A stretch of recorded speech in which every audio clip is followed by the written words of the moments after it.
এখন যে ক্রাইমের সত্য ঘটনাটা শুরু করছি সেটা মহারাষ্ট্রের কোলাপুরের একটা ঘটনা। ঘটনাটা ঘটেছিল 2025 সালের জানুয়ারি মাসে। কোলাপুরে এক গৌরী নামের ভদ্রমহিলা, বয়স 40 বছর থাকতেন। তিনি 15 বছর আগে বিধবা হয়েছিলেন। বিধবা হওয়ার পর তার হাজব্যান্ড একজন সরকারি ব্যাংকের কর্মচারী ছিলেন। সেই ব্যাংকে তিনিও চাকরি পেয়েছিলেন। তিনি চাকরি করে নিজের এক ছেলে ও এক মেয়েকে বড় করেছিলেন।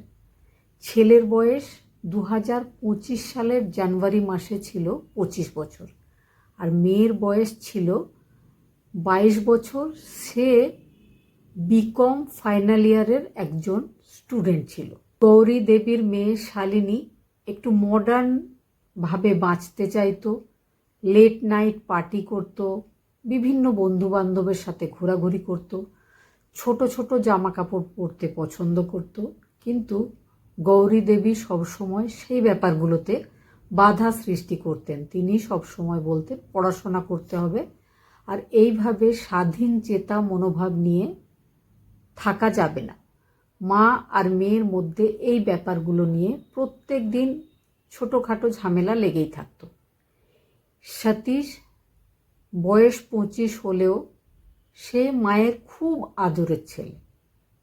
ছেলে যা চায় মা সেটাই দেওয়ার চেষ্টা করে, তাকে আরামে বসিয়ে রাখার চেষ্টা করে, খাবার দাবার সব তার কাছে গিয়ে হাজির করে। কিন্তু মেয়েকে বাজার করতে পাঠায়, দুধ আনতে পাঠায়, ছোটোখাটো সব কাজ মেয়েকে দিয়ে করায়। ছেলেকে বেশি ভালোবাসে এই ব্যাপারটা মেয়েরও মনে হয়। তার বাড়ির ঠিক পাশেই তার ননদের বাড়ি। ননদও বলে যে তুমি মেয়েকে কম ভালোবাসো, ছেলেকে বেশি ভালোবাসো। গৌরী দেবী সবসময় বলেন যে মেয়েদেরকে একটু শাসনে রেখে মানুষ করতে হয়, কারণ মেয়েরা পরের বাড়িতে যাবে। আশুতোষ নামের একজন 40 বছর বয়সী ভদ্রলোক, একজন বড় বিজনেসম্যান। তিনি আনম্যারিড ছিলেন। তিনি গৌরী দেবী যে ব্যাংকে কাজ করতেন সেই ব্যাংকে একটা লোনের ব্যাপারে গিয়ে গৌরী দেবীর সাথে তার আলাপ হয়। গৌরী দেবীর সাথে তার একটা বন্ধুত্বপূর্ণ সম্পর্কও তৈরি হয়। সে জানতে চেয়েছিল যে গৌরী দেবী কোথায় থাকে।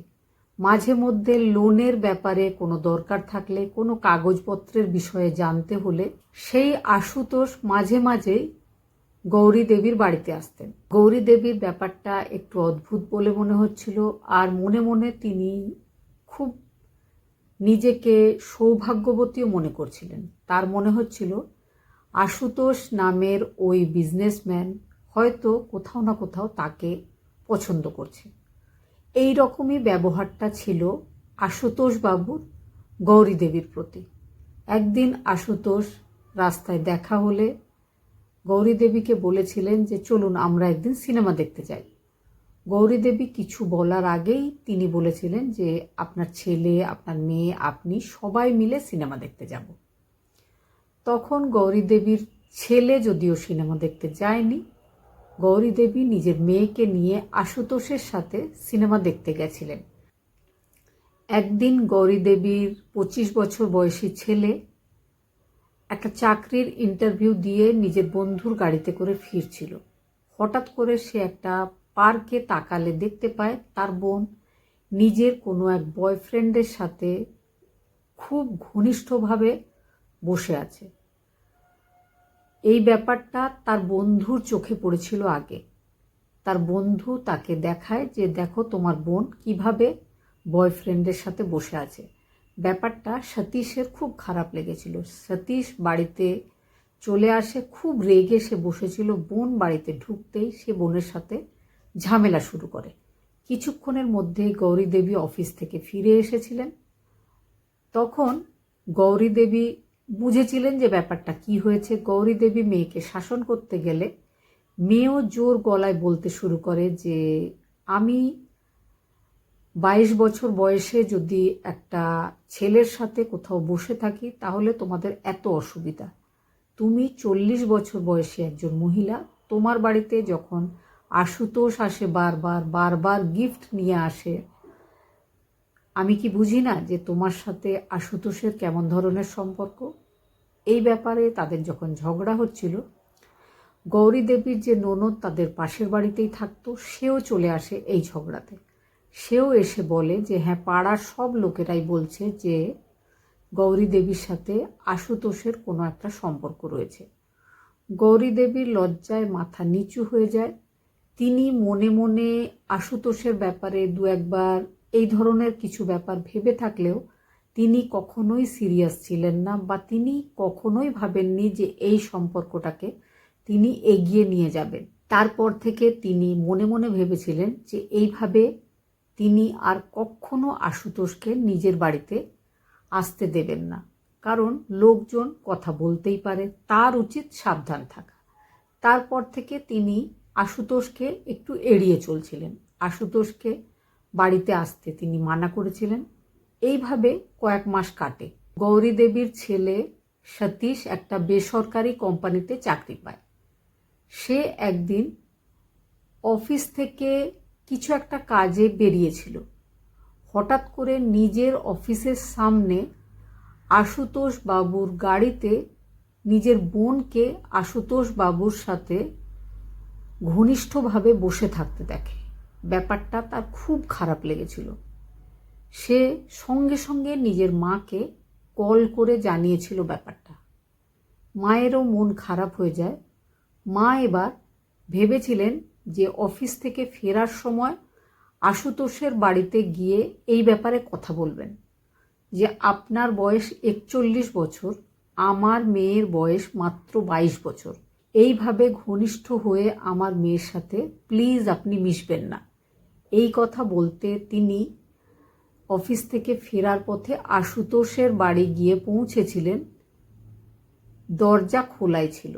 তিনি নক না করেই যখন দরজা দিয়ে ঢুকে পড়েছিলেন, গিয়ে তিনি নিজের মেয়ের সাথে আশুতোষকে ঘনিষ্ঠভাবে দাঁড়িয়ে থাকতে দেখেছিলেন।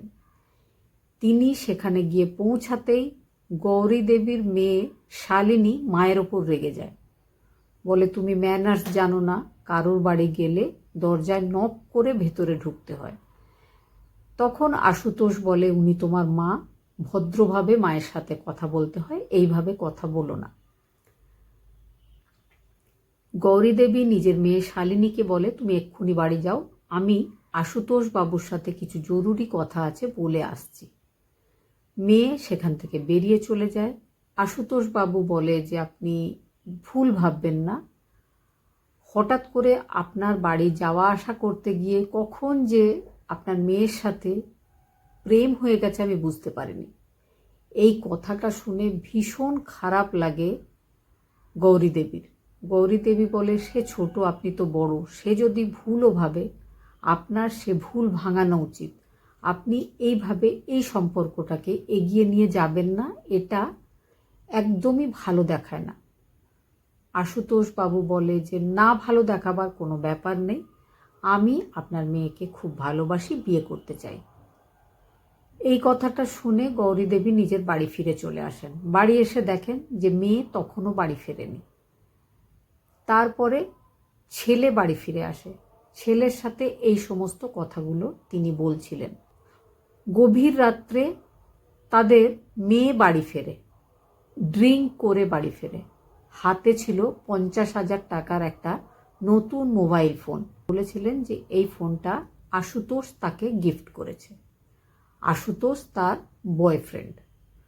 তার দাদা জিজ্ঞেস করে যে পার্কে যার সাথে বসেছিলি তাহলে সে কে ছিল? মেয়েটা বলে সেও আমার বয়ফ্রেন্ড। আশুতোষ আছে, সে আছে, তাছাড়াও আরও অনেক বয়ফ্রেন্ড আছে আমার, কারণ আমার অনেক টাকার দরকার, আমার অনেক কিছু জিনিসের দরকার যেগুলো তোর মা আমাকে দিতে চায় না, শুধু তোকেই দিতে চায়। সেই জন্য আমি একটা রাস্তা বের করেছি, এভাবেই আমি নিজের প্রয়োজনের জিনিসগুলো জোগাড় করে নিচ্ছি। তোর মায়ের আর তোর অসুবিধা হচ্ছে কেন? এই কথাটা শুনে গৌরী দেবী মনে করেন যে এবার সত্যিই সময় হয়ে গেছে। তিনি বলেন যে আমরা আশুতোষের সাথেই তোর বিয়ে দিতে চাই, তাহলেই পাড়ার লোকজনের মুখটা বন্ধ হবে, আর তুই আশুতোষের বাড়িতে খুব ভালো থাকবি, কারণ আশুতোষ খুব ভালো ইনকাম করে, আনম্যারিড একজন লোক, বড় একটা বাড়ি রয়েছে তার। এই কথাটা শুনে শালিনী হাসতে শুরু করে। শালিনী বলে, আমি তার সাথে বিয়ে করব কেন? তার সাথে আমি সময় কাটাচ্ছি, আমার প্রয়োজনের জিনিস পাচ্ছি, বিয়ে করার জন্য আমি কখনোই তার সাথে বন্ধুত্ব করিনি। কথাটা শুনে গৌরীর মন খারাপ হয়। গৌরী আর গৌরীর ছেলে বুঝতে পারে যে মেয়ে একদম ভুল পথে চলছে। সতীশ বোনের ওপর এতটাই রেগে যায় যে সে তাকে ধরে মারধর করে। সেই পাশের বাড়ির পিসি এসে ছাড়ায়। তারপরে যে যার নিজের মতো ঘুমোতে চলে যায়। ঘুম থেকে তখনও ওঠেনি নেশাগ্রস্ত শালিনী। শালিনীর দাদা আর শালিনীর মা দুজন প্ল্যানিং করে গিয়ে শালিনীর মুখে বালিশ চাপা দিয়ে শালিনীকে শেষ করে ফেলে। তারপরে তার বডিটাকে একটা ট্রলি ব্যাগে ঢুকিয়ে স্টোর রুমে রেখে দেয়। ছেলে মাকে বলে যে 2 দিন পরে আমাদের বাবার মারা যাওয়ার বাৎসরিক আছে, সেই দিন পুজো হবে, সব লোকজনকে ডাকা হবে, সেই দিনই আমরা লোকজনকে বলে দেবো যে আমরা আর এখানে থাকবো না, নাগপুরে আমি চাকরি পেয়ে গেছি, আমরা সেখানে চলে যাচ্ছি। বেশ কিছু ব্যাগপত্র যখন বের করে নিয়ে যাব, সেই সময় এই বড় ব্যাগটাও নিয়ে চলে যাব। লোকজন কিন্তু কিছুই বুঝতে পারবে না।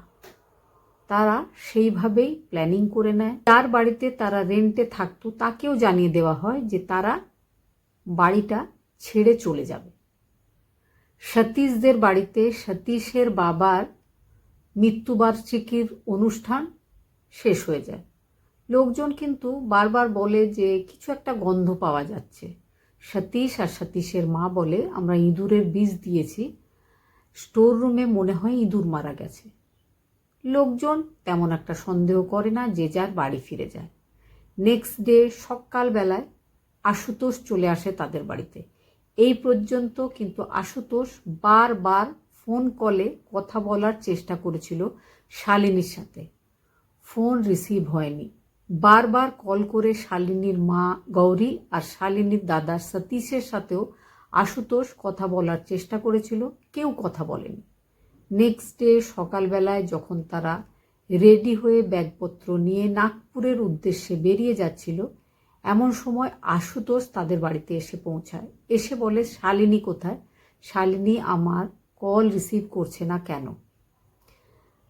তখন সতীশ বলে, শালিনী এমনই মেয়ে, শালিনী একটা নতুন বয়ফ্রেন্ডের সাথে মুম্বাই চলে গেছে, আমাদেরও কল রিসিভ করছে না। শালিনীর মা বলে যে আমরা এই বাড়ি ছেড়ে নাগপুর চলে যাচ্ছি। আশুতোষ অবাক হয়ে যায় যে হঠাৎ করে নাগপুর যাওয়া হচ্ছে কেন। শালিনীর মা বলে যে শালিনী আর আপনি আমাদের সম্মানটা এতটাই এখানে নষ্ট করেছেন যে আমরা এখানে আর থাকতে পারবো না। তারা যখন বেরিয়ে চলে যাচ্ছিল, হঠাৎ করেই শালিনীর এক বান্ধবী চলে আসে বাড়িতে। এসে বলে যে আমাদের আজকে ফর্ম ফিল আপের লাস্ট ডেট, শালিনী কলেজ যাবে না। তার মা বলে, শালিনী কোথায় চলে গেছে আমরা জানি না। সে বলে, এটা তো ফাইনাল এক্সাম, এটা তো দিতেই হবে, আজকে লাস্ট ডেট, আমি শালিনীকে ডাকতে এসেছি, বারবার কল করছি, সে রিসিভ করছে না। শালিনীর মা বলে, আমরা শালিনীর ব্যাপারে কিচ্ছু জানি না। সে মেয়েটা সেখান থেকে চলে গেলেও ওখানে দাঁড়িয়ে থাকা আশুতোষের ব্যাপারটা একটু গণ্ডগোলে বলে মনে হয়েছিল। তাদের ওই বিশাল ব্যাগ আর সেখান থেকে ভীষণ পরিমাণে পারফিউমের গন্ধ সন্দেহটা বাড়িয়েছিল। সে জোর করে ব্যাগ কেড়ে নিয়ে ব্যাগ খুলে এই ব্যাপারটা উদ্ধার করে যে ব্যাগের ভেতরে রয়েছে শালিনীর নিষ্প্রাণ দেহ। তারপরে পুলিশ স্টেশনে খবর দেওয়া হয়, পুলিশ আসে, মা আর ছেলেকে অ্যারেস্ট করা হয়। এখনও তারা পুলিশ কাস্টাডিতে। সম্মান রক্ষা করার জন্য তারা নিজেদের মেয়েকে এইভাবেই শেষ করে দিয়েছিল। আর আশুতোষ যে নিজের থেকে অর্ধেক বয়সী মেয়ের প্রেমে পড়েছিল, শালিনী যাকে তার দাদা আর মায়ের হাতে শেষ হয়ে যেতে হয়েছিল, সেই শালিনী কিন্তু শুধুই টাকার জন্য নিজের বাবার বয়সী আশুতোষের সাথে এই রকম একটা সম্পর্ক তৈরি করেছিল। ঘটনাটা শোনার পরে কি মনে হয়েছে অবশ্যই কমেন্টে জানাবেন। খুব ভালো থাকবেন, সুস্থ থাকবেন। আবার চলে আসব নতুন একটা ক্রাইমের সত্য ঘটনা নিয়ে।